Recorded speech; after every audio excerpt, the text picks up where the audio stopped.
Hi, and welcome back to the Maya Lab. I'm Tom Mead, and this is part 3 of the bottle project. This tutorial is designed to introduce you to some basic material creation and editing processes inside of Maya. In it, we'll be focusing on just the lid of the bottle. We're going to begin by assigning texture coordinates to the lid object. Then, we'll create a new surface material, assign it to this object, and begin editing its attributes. The first attribute we'll attack will be the bump. This will be controlled by an imported texture map. Once it's placed and tiled correctly, it'll give the appearance of little ridges along the side of the lid. Other attributes, such as the color, the diffuse, and the specularity, will be edited numerically inside of the attribute editor for the material. Finally, we'll add a light, do a test render, and then continue to tweak some of our material attributes until the lid looks pretty well perfect. So let's get started. Since we're only going to be dealing with the lid in this tutorial, we don't need to see the bottle. To turn it off, go down into your layer editor, find the bottle layer, and click on the V for the visibility of that layer. That'll turn it off. Then select the lid and press the F key. This will fit the lid to our view. For material editing, I prefer to use a layout that includes the perspective, a render view, and then of course the hypershade window, which is where we'll be doing all of our material editing. To choose this layout, I'm going to press the space bar to bring up the hotbox, and then choose Panels, Saved Layouts, and then find the hypershade render perspective and select it. Now if you've gotten an error down in the feedback line here, just disregard it. It's just saying that we don't have our shader library installed on this machine, which we don't. But we're not going to be using it for the tutorial anyway. You may or may not have it installed on your machine, so you may or may not get the error. Let me give you a quick tour of this layout. In this upper window, you'll find the hypershade. This is the main window for managing and editing materials in Maya. And you'll become quite familiar with this window once you're through with this bottle tutorial, I promise. Down here you have a render view. When we do our test render, the rendered image will show up in this window. And then over here, of course, is the familiar perspective view that we've been working with so far. Since we're dealing with a polygonal object here, we need to assign texture coordinates. This will decide which direction each face is receiving the texture map. So with the object selected, go up to your menu, select Edit Polygons, Texture, Cylindrical Mapping. Down in the perspective window, you'll see a manipulator has formed around half of our lid. This means that the texture coordinates will be assigned cylindrically to 180 degrees. But we want this to be 360 degrees. So I'm going to click on this red manipulator and drag it around until it meets at the end. You could also look up here in the channel box at the projection horizon attribute and type in 360 if you wish to do it numerically. Now that the texture coordinates have been assigned, we can create a material and begin editing it. To exit component selection mode, just hit F8, and that'll bring us back into object mode. You could have also gone and selected object from here, or again right-clicked and gone object on the object. Okay, so right now our lid object has this default Lambert material assigned to it. Every piece of geometry that you create in Maya will automatically have this same Lambert 1 material assigned to it. So we're going to create a new material. Click on your Create Textures menu here and hold it down and select the Create Materials to get this Create Materials window up. And then we're going to create a Fong material by simply clicking on the Fong. This adds it to our material library and has it selected down here in the work area. We want to make some more room to work with down in the work area, so I'm just going to display only the lower section. I can do this by clicking on this Show Lower Section button right here. And now we've got some more room to work in. To assign this material to the object, I'm going to middle mouse button drag it onto the lid in the perspective window. Now it's assigned. It's usually easier to edit materials attributes and assign textures to a material using its attribute editor instead of the channel box here. So the quickest way to bring up the attribute editor is to simply double-click on the material. And this brings up the attribute editor loaded with all of the selected material's attributes. I'm going to name this material M lid. That's M for material, and then uppercase lid. And hit return. So we're going to assign a texture map to the bump mapping channel. So go over here in your attribute editor, look under this common material attributes section, and find the bump mapping attribute.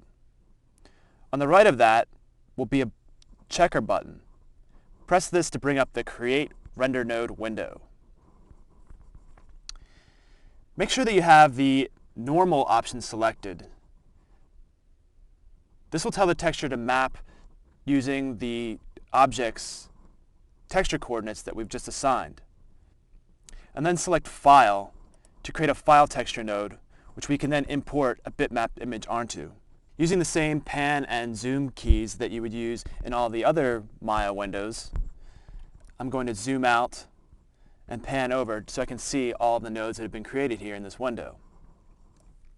And you can see that we've got 3 new swatches, or representing a node. We've got a node called Bump 2D1.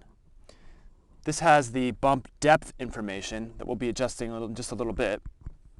Connected to that, we have the File 1 node. This is what we're going to import our bitmap file onto. And then connected to that is the Placement node, which has the placement information on it. So let's select the File 1 node, and in its attribute editor, find the image name attribute, and there's a folder icon on the right-hand side of that. Just click that to bring up our Finder window, and this will take us right to the source images directory where we dumped all those texture maps into earlier. I'm going to find the lid bump.tga and click Open. So that imports that file onto this file texture node. Now if we want to get a good idea of what this texture is looking like in our perspective window, we need to turn on the bump map channel in our hardware texturing display. So I'm going to select the actual material, our M lid node here, and scroll all the way down to the bottom and find the hardware texturing section. And right now the texture channel is displaying none. Pull that down and choose bump map. And then from the resolution, choose highest. Finally, select the perspective view with the middle mouse button and click the 6 key. This will now turn on hardware texturing in the perspective view. So now what we're going to do is edit the placement of this texture so that it's a bit smaller in the V direction and is tiled so that these ridges are tighter. So this can all be done on the placement node. So select the placement node up here in your hypershade and bring up its attributes. So we're going to change our coverage in V to 0.9. And you can see now the texture is only covering 90% of the object in the V direction. Now to center this texture within that space, we want to move it up 0.05 units and hit return. Now you can see it's centered. Now the last thing we want to do on this projection or this placement node is change the number of times this texture repeats in the U direction. So I'm going to go down here and find the repeat UV attribute, and in this first column, change it to 2. Now you can see this gets much tighter in here and looks a little bit more like the ridges would on a bottle. But this is only showing us the texture map itself. It's not showing us the effect the bump will have once we render it. So let's do a test render. I'm going to come over here in my render view and click this clapper button here in the upper left-hand corner. This will give us a rendered image of the lid so far. Well, right away we can tell that these ridges are much too deep.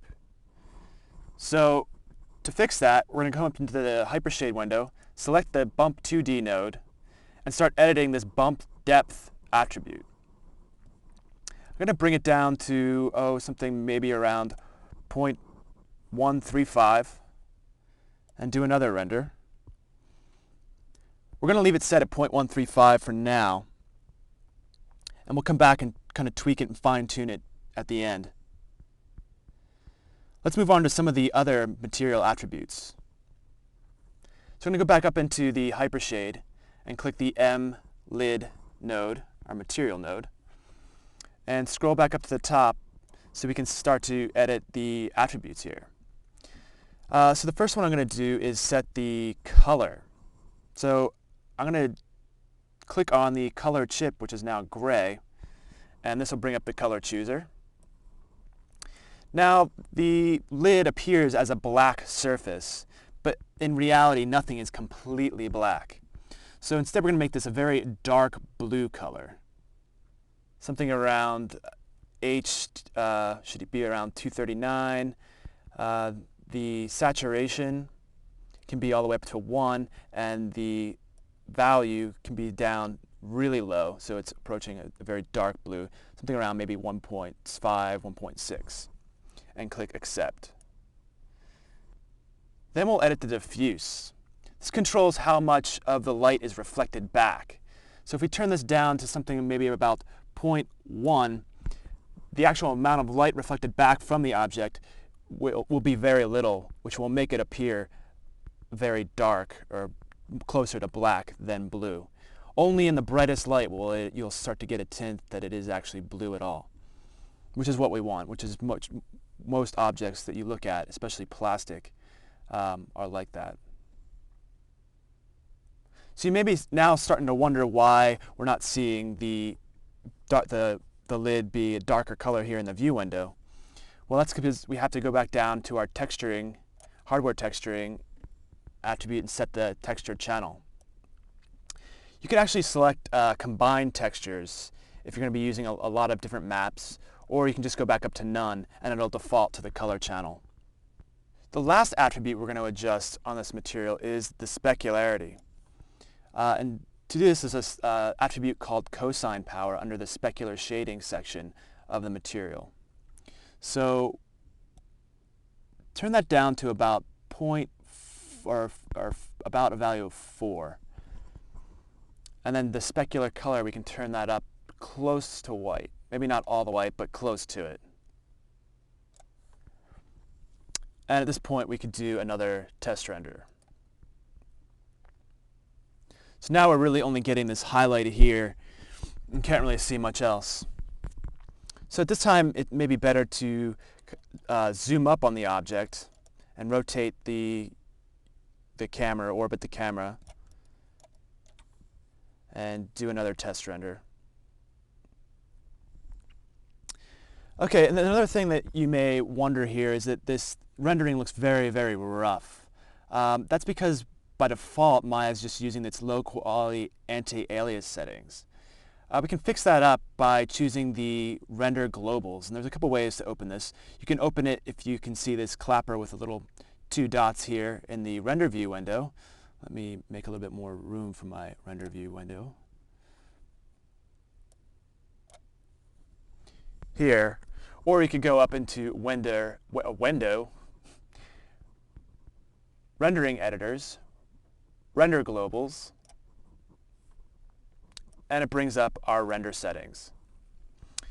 So to fine-tune this, we can maybe select a higher quality of anti-aliasing here. So I'm going to choose from the presets an intermediate quality and then close this, and we'll render it once again.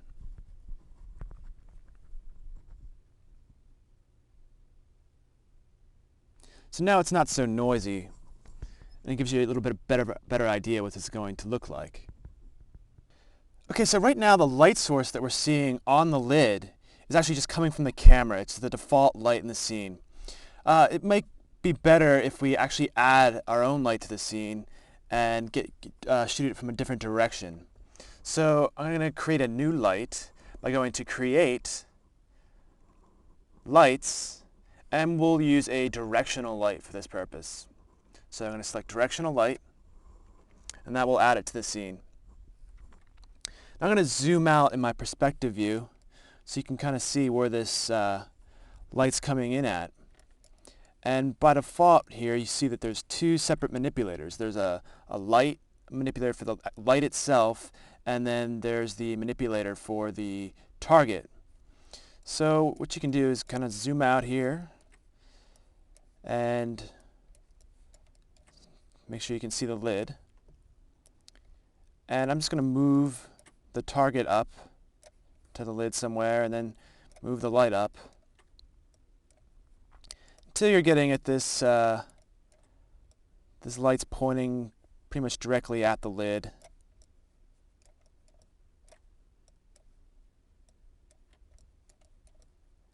And to get a better idea of what the light, because again right now we're just seeing the real-time display in our perspective view is just showing us the default light.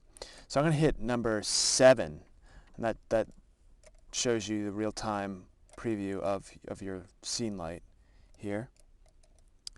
And you can mess around with placing the light that way. It's good to kind of get it in a rough position anyway. But even better way to do this is to, with the light selected, I'm going to have to move my panel over here. In my view panel here, choose Look Through Selected. And now I'm actually looking right through the light. So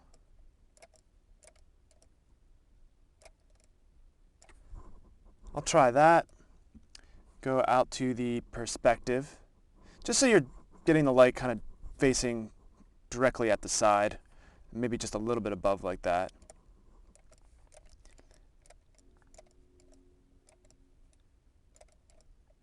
And I'll frame it and do another test render.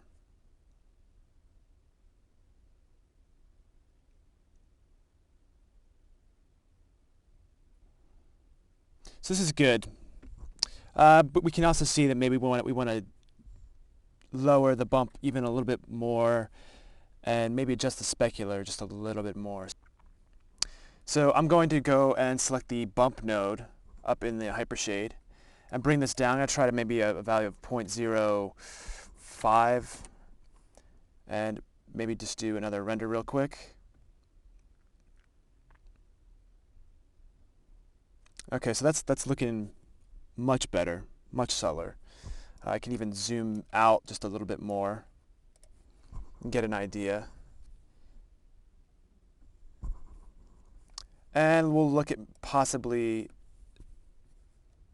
turning down that cosine value just a little bit more. So maybe it's closer to, maybe we'll just type in 4.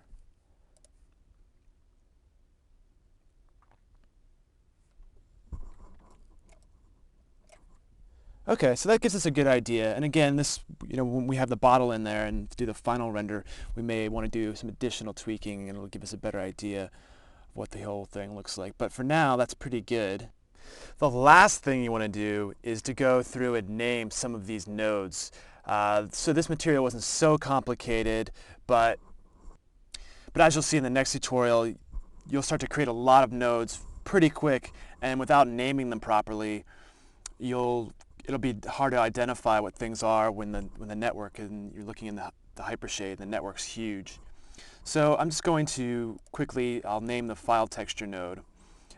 So I'll name it T for texture, and then write lid bump, and hit return. and then maybe name this bump 2D node. I'll name that bump 2D underscore lid. And just to give you a better idea of other ways to browse this where this could be useful is if I go and show my upper tabs window here and go to textures, I can browse through all the textures in my scene, and right now this is the only one, but I can see this and I can tell that it's the T bump lid. And if I go to the utilities, I've got my bump lid named here, so I know exactly what bump this is controlling. And I can also go and select my place 2D texture node and name that place 2D texture lid bump. Just so you have some sort of name identifying it. So again, when you look at things in the windows up here, you know what they are. So that should give you a pretty good idea on how to work in the Hypershade with materials and their connected nodes. Just to review a little bit, we learned how to create materials here in the Create menu, and then in our work area, we kind of use that to make selections on the nodes that we wanted to work on, and then we could go over and edit attributes. On the material attribute, we learned how to connect the texture using the little connection buttons here next to the attributes. We learned how to use some of the placement node attributes to place our texture within its texture space. And then we have our little bump utility node that controlled the bump depth.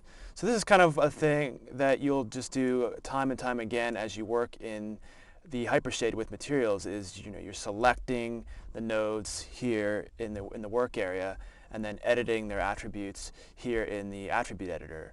Just kind of going back and forth, making adjustments. And then we learned a little bit how to use this rendering view and set our anti-aliasing quality higher so we can get a better idea of what's going on. Things aren't so rough. And we learned how to create a light in the scene and place that using the manipulators and the look-through selected. So with that, you should have a pretty good idea of how this stuff is done, and it'll set you up for the next tutorial in which we're going to be texture mapping the entire glass bottle. And you'll see there that the material that we create and the network gets a lot more complicated. So it's going to be important that you understand the basic selecting and editing process that we've shown in this tutorial. So that's it for now, and I will see you back on the next tutorial. Thanks.